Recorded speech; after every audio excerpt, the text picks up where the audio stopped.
गरीब चायवाला की कहानी। किसी गांव में मदन नाम का एक गरीब चायवाला रहता था।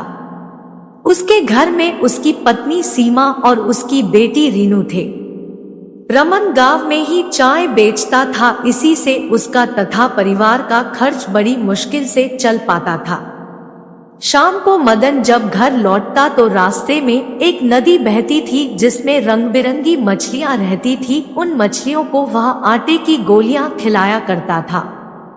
ऐसा करने से उसके मन को बड़ी शांति मिलती थी और मछलियां भी उससे खुश रहती थी। गरीबी के कारण मदन अपनी बेटी रीनू के स्कूल की फीस भी बड़ी मुश्किल से भर पाता था। एक दिन रीनू स्कूल से रोते हुए घर आई। मदन के पूछने पर उसने बताया कि आज उसकी टीचर ने स्कूल से उसका नाम काट दिया क्योंकि मदन ने पैसों की कमी के कारण पिछले 3 महीनों से उसकी फीस नहीं भरी थी। अगले दिन मदन चाय बेचने नहीं गया बल्कि उदास मन से नदी किनारे जाकर बैठ गया और वहीं बैठकर मछलियों को दाना डालने लगा। जब वह वापस जाने लगा तो उस नदी से एक सुनहरी जलपरी निकली और मदन से बोली कि क्या बात है मदन, आज तुम उदास लग रहे हो। मदन उस जलपरी को देखकर हैरान हो गया। उसने पूछा कि आप कौन हो और मेरा नाम कैसे जानती हो। जलपरी ने कहा, मैं एक जलपरी हूँ और मुझमें कुछ जादुई शक्तियां हैं जिससे मैंने तुम्हारा नाम जान लिया। तुम्हारी मछलियों को दाना खिलाने की आदत से मैं प्रसन्न हूँ। अगर तुम्हें कोई कष्ट है तो मुझे बताओ, मैं तुम्हारी सहायता अवश्य करूंगी। वेमदन ने सारी बात उस जलपरी को बता दी। जलपरी ने कहा, मदन कल तुम सूरज निकलने से पहले यहाँ आना। मैं तुम्हें सोने के सिक्कों से भरा थैला दूंगी जिससे तुम अपने परिवार का खर्चा अच्छे से उठा सकोगे। यह सुनकर जलपरी वापस नदी में चली गई। अगले दिन सूरज निकलने से पहले ही मदन नदी पर पहुंचा, तभी वहां जलपरी प्रकट हुई और उसने मदन को सोने के सिक्कों से भरी एक थैली दे दी। मदन ने जलपरी को धन्यवाद दिया और मछलियों को दाना खिलाकर वापस अपने घर चल दिया तथा उस थैले को उसने एक सुनार को बेच दिया जिससे उसे बहुत सारे पैसे मिले।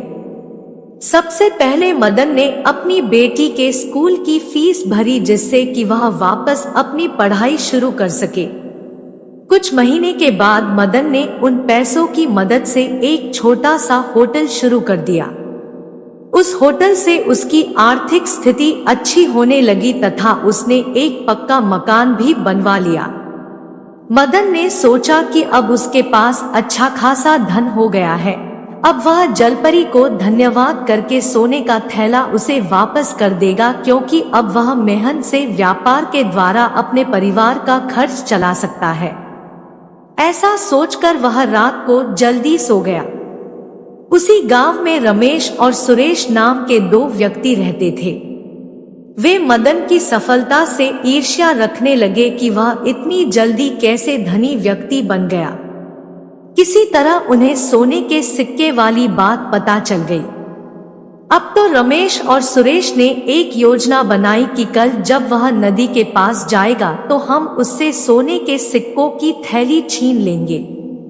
योजना के अनुसार दोनों ने मदन का पीछा किया और नदी के पास ही एक झाड़ी के पीछे छिप गए। मदन ने जलपरी को थैला वापस करते हुए कहा कि जलपरी, तुमने मेरी बहुत मदद की है और तुम्हारे कारण मैं अब एक धनी आदमी बन गया हूँ। साथ ही मैंने अपना व्यापार भी शुरू कर लिया है, इसलिए मैं यह सोने के सिक्कों की थैली आपको लौटाना चाहता हूँ। जलपरी मदन की ईमानदारी से बड़ी प्रसन्न हुई। अभी वह बात कर ही रहे थे कि रमेश और सुरेश दोनों ने मदन को पकड़ लिया और उसे धमकाने लगे और थैला देने के लिए कहा। यह देखकर जलपरी ने अपनी छड़ी घुमाकर उन दोनों को बेहोश कर दिया। बेहोश होने पर जलपरी ने मदन से कहा कि हमेशा ईमानदारी से अपना व्यापार करना जिससे व्यापार में तुम्हारी खूब तरक्की होगी।